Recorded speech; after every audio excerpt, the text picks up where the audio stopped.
কোনো টাওয়ারে আগুন নয়, বরং শেখ হাসিনার নির্দেশে ইন্টারনেট বন্ধ করা হয়েছিল। জিজ্ঞাসাবাদে একথা জানিয়েছেন সাবেক তথ্য প্রযুক্তি প্রতিমন্ত্রী জুনায়েদ আহমেদ পলক। সকালে ট্রাইব্যুনালের চত্বরে পলকের এই স্বীকারোক্তির কথা জানান চিফ প্রসিকিউটর তাজুল ইসলাম। তার অভিযোগ, সম্ভাব্য সাক্ষীরা টার্গেট কিলিংয়ের শিকার হচ্ছেন। তাদের নিরাপত্তায় গাফিলতি হলে আইন শৃঙ্খলা রক্ষাকারী বাহিনীকে দায় নিতে হবে।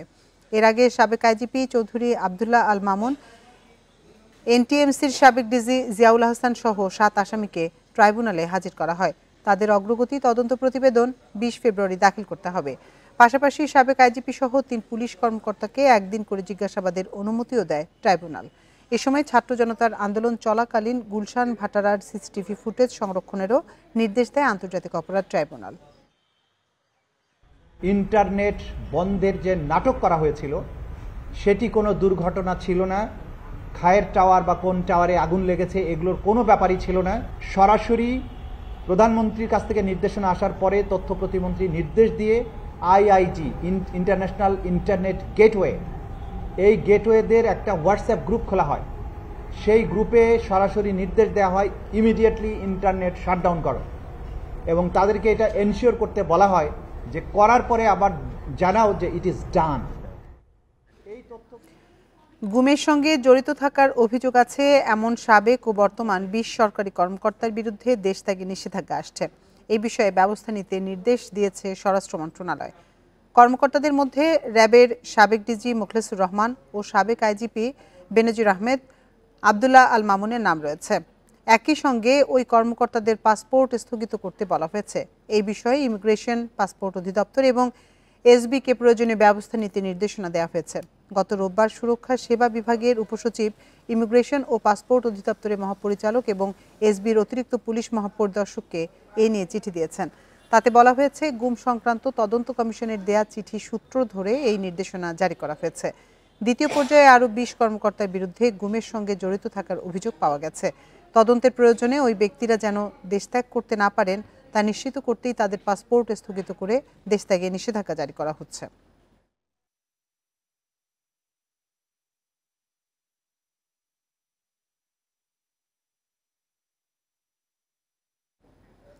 নির্বাচনের সময়সীমা নিয়ে প্রধান উপদেষ্টার বক্তব্যে ধোঁয়াশা তৈরি হয়েছে বলে অভিযোগ করেছেন বিএনপির মহাসচিব মির্জা ফখরুল ইসলাম আলমগীর। পাশাপাশি প্রেস সচিবের বক্তব্য পরস্পর বিরোধী বলেও দাবি করেন তিনি। সকালে গুলশানে এক সংবাদ সম্মেলনে এসব অভিযোগ করেন মির্জা ফখরুল। অন্তর্বর্তীকালীন সরকারের প্রধান উপদেষ্টা নির্বাচন নিয়ে সুনির্দিষ্ট কোনো রোডম্যাপ না দেয়ায় বিএনপি হতাশ বলেও জানান তিনি। এ সময় বিএনপি মহাসচিব বলেন, নির্বাচন নিয়ে সরকার যে সময় নিচ্ছে বিএনপি সেটি যৌক্তিক মনে করে না। নির্বাচন কমিশন গঠন হয়েছে, এখন নির্বাচনের রোডম্যাপ দিতে কোনো বাধা দেখছে না বিএনপি। ডক্টর মোহাম্মদ ইউনূস নির্বাচনের সম্ভাব্য সময়সীমা 2025 সালের শেষ অথবা 2026 সালের প্রথম অংশ অনুষ্ঠানের কথা বলেন, যা একেবারেই অস্পষ্ট এবং নির্দিষ্ট সময়ের কোনো উল্লেখ নেই। অথচ তার প্রেস সচিব বলেন 2026 সালের জুন মাসের মধ্যে নির্বাচন অনুষ্ঠিত হবে, যা পরস্পর বিরোধী। সভা মনে করে এই ধরনের পরস্পর বিরোধী বক্তব্য আরও বিভ্রান্তি সৃষ্টি করবে। সবাইও নতুন করে 80,000-এরও বেশি রোহিঙ্গা বাংলাদেশে প্রবেশ করেছে বলে জানিয়েছেন প্রধান উপদেষ্টা অধ্যাপক মোহাম্মদ ইউনূস। মিয়ানমারের রাখাইনে সাম্প্রতিক সহিংসতার পর তারা বাংলাদেশে প্রবেশ করে। মিশরের কায়রোতে মালয়েশিয়ার উচ্চ শিক্ষামন্ত্রী ডক্টর জাম্বরি আব্দুল কাদিরের সঙ্গে বৈঠকে এই তথ্য জানান প্রধান উপদেষ্টা। এ সময় রোহিঙ্গা সংকট নিরসন ও আসিয়ানের সেক্টরাল ডায়ালগ পার্টনার হিসেবে নানা বিষয়ে ঢাকাকে কুয়ালালামপুর সহায়তা দেবে বলে জানান ডক্টর কাদির। এছাড়া মালয়েশিয়ায় বাংলাদেশিদের নিয়োগ, উচ্চশিক্ষার সুযোগ বাড়ানো, রোহিঙ্গা সংকট এবং আসিয়ানে বাংলাদেশের যোগদানের সম্ভাবনা সহ দুই দেশের পারস্পরিক স্বার্থ সংশ্লিষ্ট বিষয়ে কথা হয় এই বৈঠকে। এ সময় 2026 সালের প্রথমার্ধে নির্বাচন আয়োজনের পরিকল্পনার কথাও জানান অধ্যাপক ইউনূস। অনেক রিজিওনাল, অনেক বায়োলেটারাল আমাদের সাথে যে তাদের যে মিউচুয়াল ইন্টারেস্টের যে জায়গাগুলো আছে সেগুলো নিয়ে কথা হয়, রোহিঙ্গা ক্রাইসিস নিয়ে কথা হয়, আমাদের ইলেকশনের টাইমলাইন নিয়ে উনি ওদেরকে একটু কথাবার্তা বলেন। এছাড়া আমরা কোথায় কোথায় আমাদের তাদের সাথে জোরদার সম্পর্ক করতে পারি সেই সমস্ত বিষয় নিয়ে আলাপ হয়। আগামী 21 ডিসেম্বরের মধ্যে ভাতা বৃদ্ধির প্রজ্ঞাপন প্রকাশ না হলে 22 ডিসেম্বর থেকে সারা দেশে কর্মবিরতিতে যাওয়ার হুঁশিয়ারি দিয়েছে পোস্ট গ্রাজুয়েট প্রাইভেট ট্রেনি চিকিৎসকরা। বুধবার এক সংবাদ বিজ্ঞপ্তিতে এই তথ্য জানায় doctors movement for justice society. এতে বলা হয় 2022 সাল থেকেই বেসরকারি পোস্ট গ্রাজুয়েট চিকিৎসকরা ভাতা বৃদ্ধির জন্য রাজপথে আন্দোলন করে আসছে। অন্তর্বর্তীকালীন সরকার গঠনের পর চিকিৎসকরা স্বাস্থ্য শিক্ষা অধিদপ্তরের মহাপরিচালক, স্বাস্থ্য অধিদপ্তরের মহাপরিচালক, স্বাস্থ্য সচিব এবং স্বাস্থ্য উপদেষ্টার কাছে ভাতা বৃদ্ধির দাবি তুলে ধরা হয়। তবে অর্থ মন্ত্রণালয়ে ভাতা বৃদ্ধির নথি পাঠানো হলেও তা আটকে আছে। এর প্রতিবাদে 14 ডিসেম্বর মশাল মিছিল করে 48 ঘন্টার আলটিমেটাম দেওয়া হয়। তবে তাতেও কাজ না হওয়ায় এবার 22 ডিসেম্বর থেকে সারা দেশে কর্মবিরতির ঘোষণা দেওয়া হলো।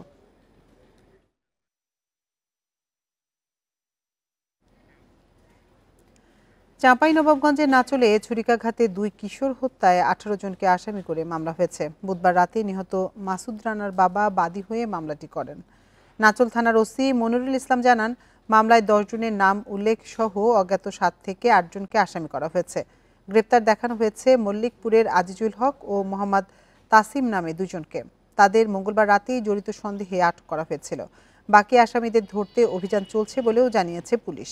এর আগে মঙ্গলবার রাতে নাচলের মল্লিকপুরে দুপক্ষের সংঘর্ষের সময় ছুরিকাঘাতে নিহত হন মাসুদ রানা ও রায়হান আলী। আহত হন 4 জন।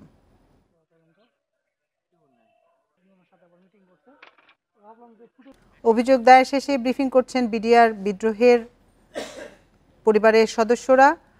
সরাসরি চলে যাচ্ছে আমরা সেখানে। ট্রাইব্যুনালের চিফ প্রসিকিউটর বরাবর একটি অভিযোগ দাখিল করেছি। অভিযোগে আমরা 58 জনের বিরুদ্ধে আমরা অভিযোগ দাখিল করেছি, তৎকালীন প্রধানমন্ত্রী শেখ হাসিনা সহ। এবং আমাদের অভিযোগ খুবই সুস্পষ্ট, দুটি বাহিনীকে ধ্বংস করে বাংলাদেশের স্বাধীনতা সার্বভৌমত্বকে সংকটাপন্ন করার উদ্দেশ্যে পরিকল্পিতভাবে আওয়ামী ফ্যাসিস্ট মতাদর্শকে প্রতিষ্ঠা করার জন্য দেশপ্রেমিক এবং দক্ষ অফিসারদেরকে খুন করা হয়েছে। তাদের লাশে আগুন দেওয়া হয়েছে, বেয়নেট দিয়ে খুঁচিয়ে তাদের লাশকে ক্ষতবিক্ষত করা হয়েছে, তাদের এবং তাদের পরিবারকে আটক করে জিম্মি করা হয়েছে, লুটপাট চালানো হয়েছে, তাদের উপর আঘাত করা হয়েছে। এই সব কিছুই মানবতা বিরোধী অপরাধ হিসেবে গণ্য হয় এবং একই সাথে যেহেতু সে রাজনৈতিক উদ্দেশ্যকে চরিতার্থ করার জন্য এই হত্যাকাণ্ডটি সংগঠিত করেছিল, এটি গণহত্যা হিসেবেও পরিগণিত হবে। জি, উল্লেখযোগ্যদের মধ্যে আছে তৎকালীন প্রধানমন্ত্রী শেখ হাসিনা, তার নিরাপত্তা উপদেষ্টা তারিক সিদ্দিকী, তৎকালীন স্বরাষ্ট্রমন্ত্রী যেহেতু এখন নেই, তৎকালীন আইনমন্ত্রী সহ বিভিন্ন বাহিনীর যারা তৎকালীন প্রধান ছিলেন তারা, এবং আরও কিছু আসামি আছে যারা ওই হত্যাকাণ্ডকে এড়াতে পারতেন কিন্তু না এড়িয়ে তারা এক্সেলারেট করেছে। ওই আসামিদেরকে আমরা এখানে ইনক্লুড করেছি। শহীদ পরিবারের অভিযোগটা আরেকটু বলেন। জি, সেনা কর্মকর্তা যারা আছেন, তৎকালীন ইন্টেলিজেন্সের যারা প্রধানগণ ছিলেন, দায়িত্বরত ছিলেন, সেনাপ্রধান ছিলেন, তারা এখানে হচ্ছে আসামি করা হয়েছে। তৎকালীন সেনাপ্রধান হিসেবে তিনি কোনোভাবেই দায় এড়াতে পারেন না এবং হচ্ছে যে উনি এখানে আসামি। শহীদ পরিবারে কে আছেন? জি, শহীদ পরিবার এখানে শহীদ পরিবারে কে আছেন? জি, শহীদ পরিবারের কে আছেন আগে একটু বলেন না। শহীদ পরিবারে কেউ নেই? জি, শহীদ পরিবারদের মধ্যে এখানে আছেন, ওনাদেরকে একটু বলেন। শহীদ পরিবারের জেনারেল শাকিল সাহেবের ছেলে সহ কর্নেল এলাহির ছেলে। জি, আমি এসএম তাসমিরুল ইসলাম অ্যাডভোকেট, আমি ওনাদেরকে এই অভিযোগটি দাখিলে সহায়তা করেছি সার্বিকভাবে। শহীদ পরিবার কি আছেন? আপনি উপরে চলে আসেন ভাইয়া। আপনি এসএম তাসমিরুল ইসলাম। জি ভাইয়া, আপনি শহীদ পরিবারের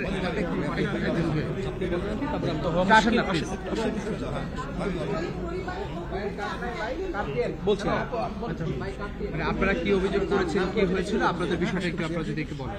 আসসালামু আলাইকুম, আমি wife of colonel Mujibul Haque, আমার নাম নেহরিন ফিরদৌসী। আমার অভিযোগটা প্রথমত হচ্ছে যে এই হত্যাকাণ্ডটাকে আপনারা বিদ্রোহ বলবেনই না, ভুলে যান যে এটা বিদ্রোহ হয় না, বিদ্রোহ এইরকম হয় না। যারা প্ল্যান করে মেরে পোড়ানোর ব্যবস্থা করে, তারপরে বেয়নেট দিয়ে খোঁচায় কিংবা ড্রেনে ফেলে এবং পরিবারদেরকে ঘর থেকে ধরে নিয়ে যে কোয়ার্টার গার্ডে নেয় এবং বাচ্চাদেরকে বুট দিয়ে লাথি দিতে নিয়ে যায়। আপনারা অনেক কিছুই জানেন না যে আমাদের সাথে কি হয়েছে। সুতরাং এটাকে পরিকল্পিত হত্যাকাণ্ডই বলবেন, হত্যাকাণ্ডই যেন হেডলাইন হয়, এটা আমার জোর দাবি। এবং এই বিচারের যেন সত্যতা বের হয়ে আসে এবং জনসমক্ষে। আমরা আজও জানি না, আমাদের সন্তানরাও জানে না যে কি কারণে ওনাদেরকে হত্যা করা হয়েছে। ওনাদের হত্যা করার জন্য একটা তো বিশেষ কোনো কারণ থাকতে হবে, ওনাদের কোনো অপরাধ তো থাকতে হবে।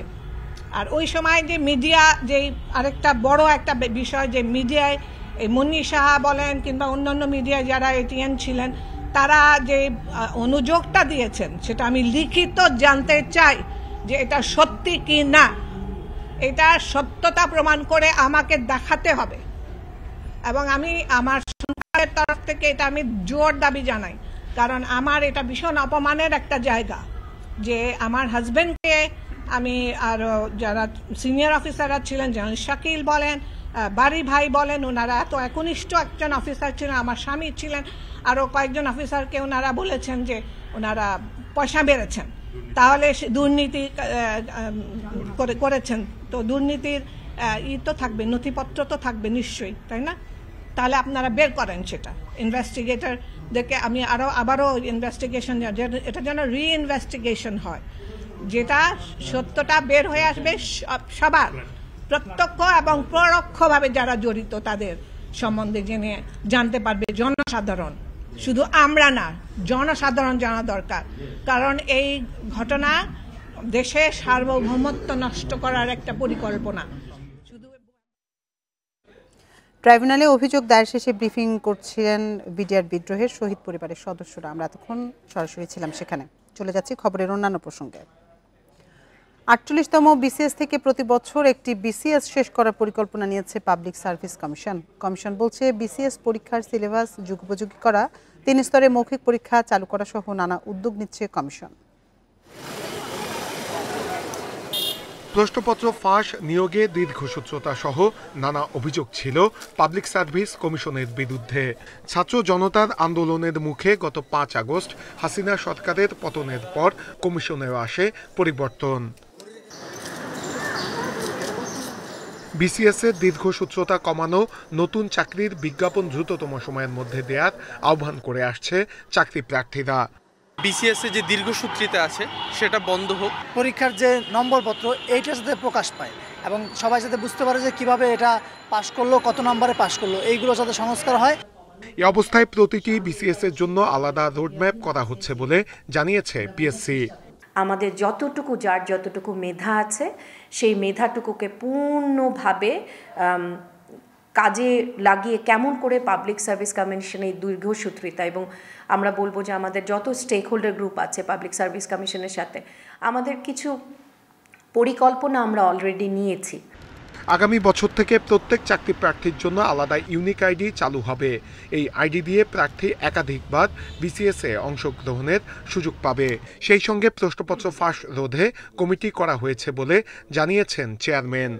যে সিলেবাসটা এখন আছে, আমরা এই সিলেবাস নিয়ে মোটেও কিন্তু সন্তুষ্ট না। আমরা মনে করি যে এর মধ্যে পরিবর্তনটা আনতে হবে এবং পরিবর্তনটা আনতে হবে অতি দ্রুত।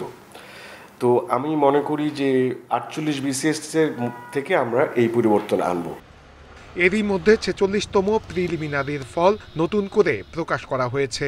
এছাড়া 45তম বিসিএস-এর লিখিত পরীক্ষার খাতা তৃতীয় পরীক্ষকের কাছে পাঠানো হয়েছে। আর 44তম বিসিএস-এর মৌখিক পরীক্ষা শুরু হচ্ছে 22 ডিসেম্বর থেকে। নূরে আলম, ইন্ডিপেন্ডেন্ট নিউজ, ঢাকা।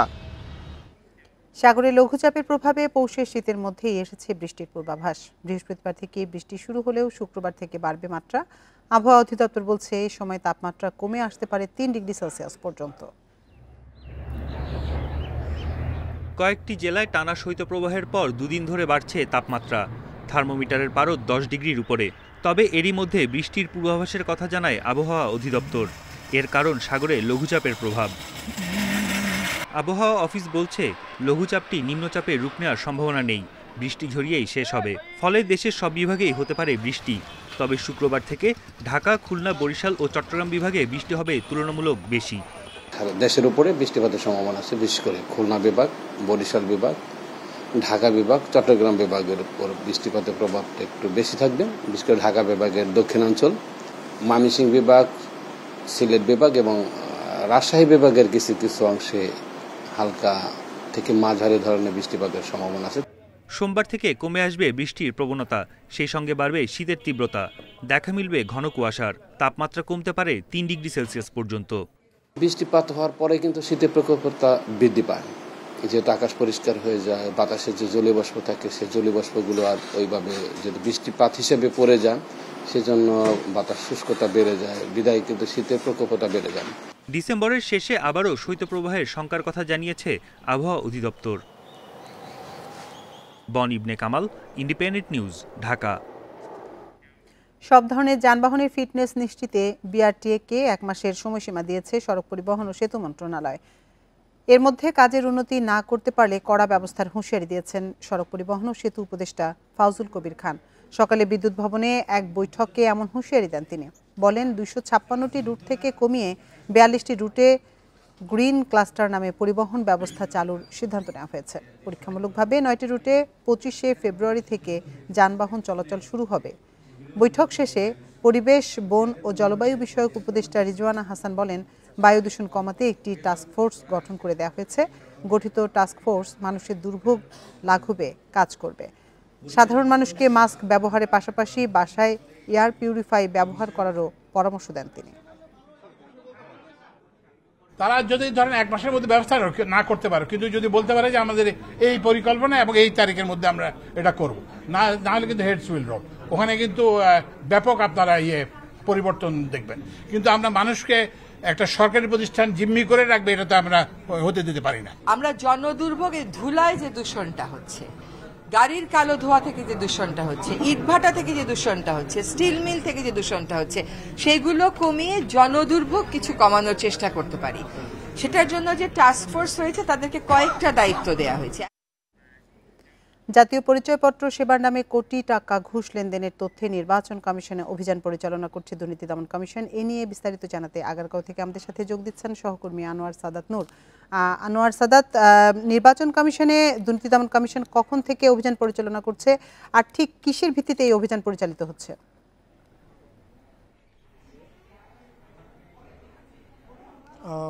আজ বেলা 12:30টার পরে গিয়ে 1টা বা তার পরবর্তী সময়ে গিয়ে এই অভিযান পরিচালনা শুরু করা হয়।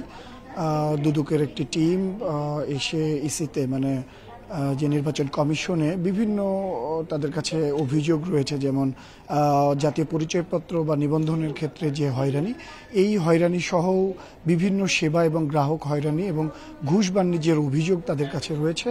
সেই অভিযোগের ভিত্তিতেই তারা এই অভিযান পরিচালনা করার সিদ্ধান্ত নিয়েছে এবং পরিচালনা করেছে। আমরা এখন পর্যন্ত জেনেছি যে 2 জন কে আটক করেছে, যারা এখানে দালাল চক্রের সদস্য ছিলেন, যারা বিভিন্ন ইস্যুতে তারা এই মধ্যস্থতা করার প্রলোভন দেখিয়ে বা কাজ সহজে তুলে করে দেবেন এরকম প্রলোভন দেখিয়ে গ্রাহকের কাছ থেকে তারা ঘুষ নিতেন। এই অভিযোগ দেখিয়ে 2 জনকে এখানে এখন পর্যন্ত আটক করা হয়েছে বলে আমরা জেনেছি। তবে এই অভিযান বিষয়ে কথা বলছিলেন যে দুদকের উপ সহকারী পরিচালক আসিফ আল মাহমুদ, তিনি নিবন্ধনের যিনি এখানে পরিচালক আছেন এনআইডি অনুলিপি বিভাগের, সেই পরিচালকের সাথে এখন পর্যন্ত তিনি কথা বলছিলেন যে আসলে সমস্যাটি কোথায় বা তাদের অভিযোগের জায়গাটি কোথায়, কেন, কোত্থেকে তারা অভিযোগ পেয়েছেন এবং কি বিষয়ে কথা বলবেন। আমরা দেখছি যে আলোচনা শেষে তিনি অফিস থেকে বের হয়েছেন, দুদকের যে উপপরিচালক আছেন এবং ইসির যিনি জন্ম নিবন্ধন বিভাগের সহকারী পরিচালক, 2 জনই এখন তাদের যে আলোচনা হয়েছে এই ব্যাপারে তারা এখন কথা বলবেন। আমরা সরাসরি চলে যাচ্ছি সেখানে, তারা কি আসলে বলতে চান।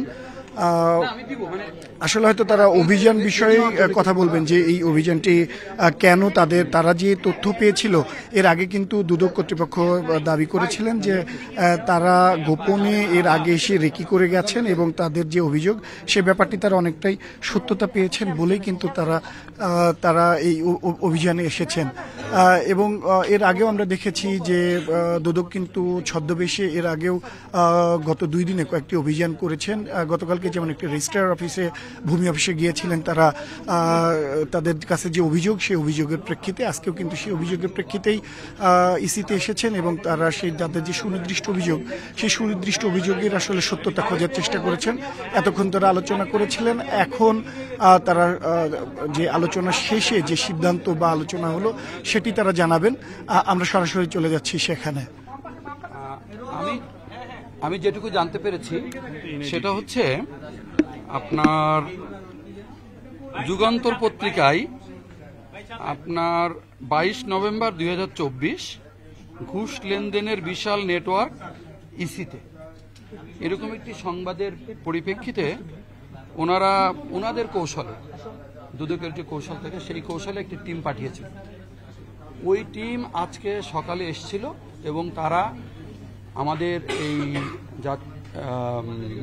নির্বাচন কমিশন সচিবালয়ের চতুর্দিকে তারা তাদের মতো করে তাদের অবজারভেশনগুলো তারা করে এবং তারা তদন্ত করে বা রেকি করে, যেভাবেই বলি আমরা, করার পরে তারা 2 জন লোককে ধরতে পারে যারা আমাদের অফিসের কেউ না এবং তারা হচ্ছে দালাল প্রকৃতির বলে আমরা এখন পর্যন্ত জানতে পেরেছি। তো তাদেরকে তারা আটক করে। তারপরে যেহেতু তারা দুদক থেকে এসেছে আমাদের সাথে কথা বলতে চাই, তখন আমি তাদের সাথে কথা বলি। তো কথা বলে আমি যে বিষয়গুলো জানতে পেরেছি যে ওই 2টি ছেলে তাদের মোবাইল থেকে আরও 2 জনের সাথে যোগাযোগ করেছে, যেই 2 জনের একজনের মোবাইল ইতিমধ্যেই বন্ধ হয়ে গেছে আর আরেকজনের মোবাইলটা সে রেখেই দৌড় দিয়ে পালিয়ে গেছে। ওই মোবাইল থেকে আমরা এখন চেষ্টা করছি যে আমাদের ভিতরের কারা এটার সাথে জড়িত। এটা হচ্ছে একটা ঘটনা। আর একটা ঘটনা হচ্ছে আমাদের পুলিশের যিনি এখানে দায়িত্ব পালন করেন তাকে ওনাদেরই মধ্যে একজন এসে জানিয়েছিলেন, যেটা একেবারে সত্যি ঘটনা, যে ওনার মিসেসের নামের বানানের একটা কারেকশন আছে, এই কারেকশনটার ক্ষেত্রে উনি কাজটা করে দিতে পারবেন কিনা। তো ওই ভদ্রলোক বলেছিল আমি পারবো। তো তার সাথে ওনার কথাবার্তার প্রেক্ষিতে সে কাজটা করে দিয়েছে। অর্থাৎ ওই যেখানে প্রিন্ট পাওয়া যায় ওখানে যেহেতু কারেকশনটা আগেই করা ছিল তো প্রিন্ট দিতে পেরেছে। দেওয়ার পরে ওইখানে ওনাদের মধ্যে একটা ছোট্ট লেনদেনও হয়েছে। অর্থাৎ মানে যেহেতু উনি কাজটা করে দিয়েছেন সেই বিবেচনায় আমার মনে হয় এমনটা আমি বলতেও পারি। সাতক্ষীরার সব হাটবাজারে রাত 10টার পর দোকান বন্ধ রাখার নির্দেশ দিয়েছে জেলা প্রশাসন। সেই সাথে দোকানে দোকানে ক্যারাম ও তাস খেলা এবং টিভি দেখা নিষিদ্ধ করা হয়েছে। জেলা প্রশাসন বলছে অপরাধ কমানোর পাশাপাশি পারিবারিক বন্ধন মজবুত রাখতে এই সিদ্ধান্ত। তবে এতে গ্রামীণ অর্থনীতিতে দীর্ঘস্থায়ী প্রভাবের শঙ্কা স্থানীয়দের। সারাদিন কাজ শেষে অনেকেই গ্রামের হাটবাজারে চায়ের দোকানে ভিড় করেন, চলে আড্ডাও। সাতক্ষীরার গ্রামগুলোতে রাত 10টার পর এসব দোকান বন্ধ রাখার নির্দেশ দিয়েছে জেলা প্রশাসন। রোববার এক সভায় এই সিদ্ধান্ত নেওয়া হয়। এরপর এ নিয়ে পুরো জেলায় শুরু হয় আলোচনা। স্থানীয়রা বলছেন দোকানপাট বন্ধ থাকায় ক্ষতির মুখে পড়বেন ব্যবসায়ীরা, সেই সাথে সামান্য বিনোদনের সুযোগ থেকেও বঞ্চিত হবেন গ্রামবাসী। এই আদেশ প্রত্যাহার করে গ্রাম বাংলার মানুষগুলোকে বিনোদনের জায়গাটা খুলে রাখার আহ্বান আমি জানাচ্ছি। দোকানে বসে এই ফেজলামি করলে কেস কেমন হবে, অনেক কিছু দুর্ঘটনা ঘটবে।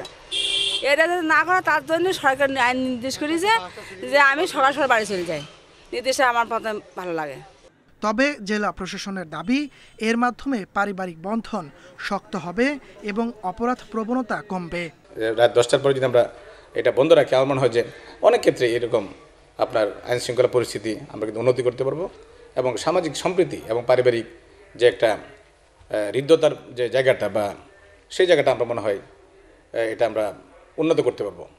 দোকানপাট বন্ধ থাকলে গ্রামীণ অর্থনীতিতে দীর্ঘস্থায়ী প্রভাব পড়বে শঙ্কা স্থানীয়দের। দোকানদাররা যেমন ক্ষতিগ্রস্ত হবে, তেমনি এই মানুষগুলো যারা ওখানে বসতো তাদেরও কোনো বিনোদনের কোনো নাই, স্থান নাই। তারা অর্থনৈতিকভাবে ক্ষতিগ্রস্ত হবে এবং তাদের মানসিকভাবেও তারা বিপর্যস্ত হবে। দুটি পৌর এলাকা ছাড়া জেলার সব এলাকায় এ নির্দেশ জারি করা হয়েছে। Independent news. 10 দফা দাবি পূরণের আশ্বাসে 1 জানুয়ারি ডিম মুরগির উৎপাদন বন্ধের কর্মসূচি প্রত্যাহার করেছে পোল্ট্রি অ্যাসোসিয়েশন। বৃহস্পতিবার এক বিজ্ঞপ্তিতে তথ্য জানিয়েছে সংগঠনটি। বিজ্ঞপ্তিতে বলা হয়, প্রাণী সম্পদ অধিদপ্তর, কৃষি বিপণন অধিদপ্তর ও সংশ্লিষ্ট সকল ব্যক্তিদের নিয়ে 10 দফা দাবির বিষয়ে আলোচনা হয়েছে। সরকার প্রান্তিক খামারি এবং দেশ ও জনগণের স্বার্থে সব দাবি পূরণের আশ্বাস দিয়েছে। পাশাপাশি বিপিএ-কে এ খাতের সংশ্লিষ্ট সব দফতরে যুক্ত করা হবে বলেও জানানো হয়। এসব বিবেচনায় নিয়ে কর্মসূচি প্রত্যাহার করা হয়েছে। গত 15 ডিসেম্বর এক বিজ্ঞপ্তিতে সারা দেশের প্রান্তিক পোল্ট্রি খামারে ডিম ও মুরগি উৎপাদন বন্ধ করার ঘোষণা দিয়েছিল বিপিএ। আর এই ছিল বিরতিহীন সংবাদ দুপুরের আজকের আয়োজনে। এতক্ষণ সাথে থাকার জন্য ধন্যবাদ সবাইকে।